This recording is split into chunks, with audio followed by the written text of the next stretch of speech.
Não era gato, era o demônio.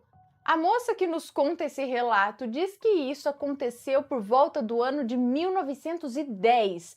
Aconteceu com o pai do bisavô da mãe dela. E ele contava essa história para um, que foi passando para outro, até que chegou na mãe dela e a mãe dela contava para ela e para os irmãos. O tio Antônio, então, relatou o que aconteceu com um amigo dele, o Bento, e sua esposa Judite. Eles não tinham filhos, eram um casal sem filhos e moravam numa fazenda em Volta Redonda, no Rio de Janeiro. E Bento era o capataz dessa fazenda, era o faz-tudo. E em determinadas épocas do ano, época de colheita ou de plantio, ele ficava dias sem ir para a casa dele, pois a casa grande ficava longe de onde ficavam as casinhas dos funcionários ali da fazenda. Eram casinhas pequenas e próximas umas das outras, então a Judite não tinha medo de ficar sozinha lá porque ela tinha companhia das outras esposas, dos outros lavradores que tinham o mesmo ritmo mais ou menos que o marido dela. E as mulheres matavam porco, faziam doces, enfim, sempre tinham o que fazer, né? E Bento gostava muito de gatos, só que Judite não gostava muito. Mas naquela época a mulher tinha que fazer o que o marido queria, né? Aceitavam o que os maridos diziam, e então um dia o Bento apareceu com um gato lá.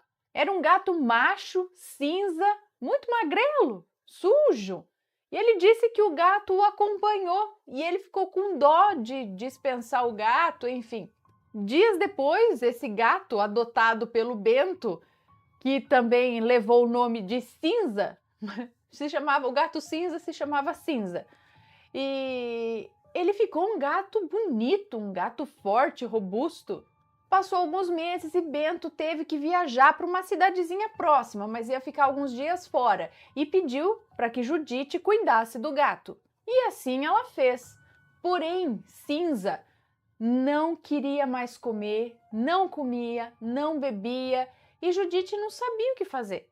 Ele foi ficando magro de novo, muito triste.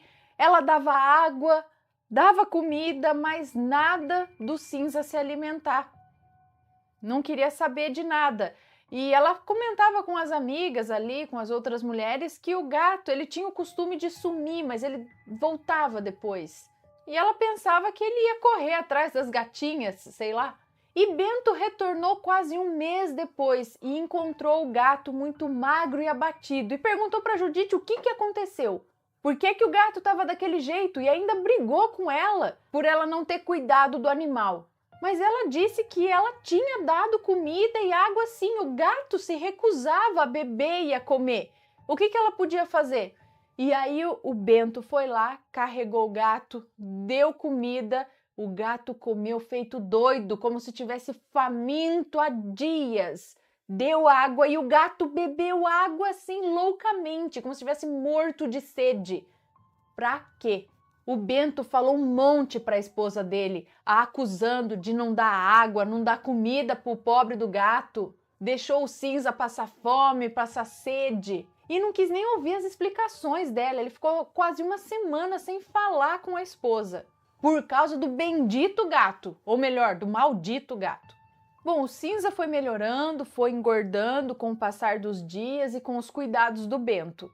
Até que surgiu outra viagem e antes de partir, Bento deixou as recomendações para Judite e disse que se ela não cuidasse direito do gato, ela ia se arrepender. E Judite, com muita raiva, tentou cuidar bem do gato, dando comida, dando bebida, mas o infeliz novamente não queria saber de comer nem de beber água. E ainda por cima o gato sumiu por uns 4 dias. E depois retornou novamente magro, abatido, e Bento retornou justo naquele dia. E o gato veio para cima do Bento, meio cambaleando, meio quase que desmaiando de fome e de sede. E naquele dia, infelizmente, a Judite apanhou muito do marido, justamente por não ter cuidado bem do gato. E ela, muito chorosa, foi até a casa das amigas, contando tudo o que aconteceu e falando que o gato não era culpa dela, que o gato, ele sumia. E o gato retornava justamente no dia em que o Bento retornava. Ele voltava no mesmo dia que o marido. Era como se o gato soubesse o dia que o marido dela ia voltar e voltava junto, quase morto, de tão magro, de tão abatido. Foi então que Isabel, a esposa do tio Antônio, perguntou para Judite da onde que surgiu aquele gato, né? De onde ele veio? E Judite não sabia. Ela disse que o Bento apareceu com esse gato numa sexta-feira à tarde, depois do trabalho, dizendo que o gato tinha seguido e ele ficou com dó do gato e resolveu ficar com ele. Mas a Isabel achou estranho e perguntou para o tio Antônio se ele sabia alguma coisa desse gato. E ele contou que o Bento e ele estavam vindo de tarde, depois do serviço, e esse gato começou a acompanhá-los numa trilha. O gato simplesmente surgiu, começou a seguir eles e o Bento resolveu adotá-lo. Mas o tio Antônio confessou ali que também não gostava muito daquele gato, pois ele tinha olhos grandes e um olhar intenso, que diz que deu um frio na espinha dele quando ele o viu. Porém, Bento se encantou com o gato. Isabel achou isso estranho, mas achou que como Judite não gostava muito de gato, vai ver, ela queria que o gato morresse mesmo. E esqueceu disso. Quase um ano depois, eis que surge outra viagem para Bento fazer. E nessa, o tio Antônio ia junto para a colheita de café. E era em outra fazenda. E Bento já deixou o recado para Judite, que se dessa vez ela não cuidasse do gato, ele ia matá-la de tanta pancada.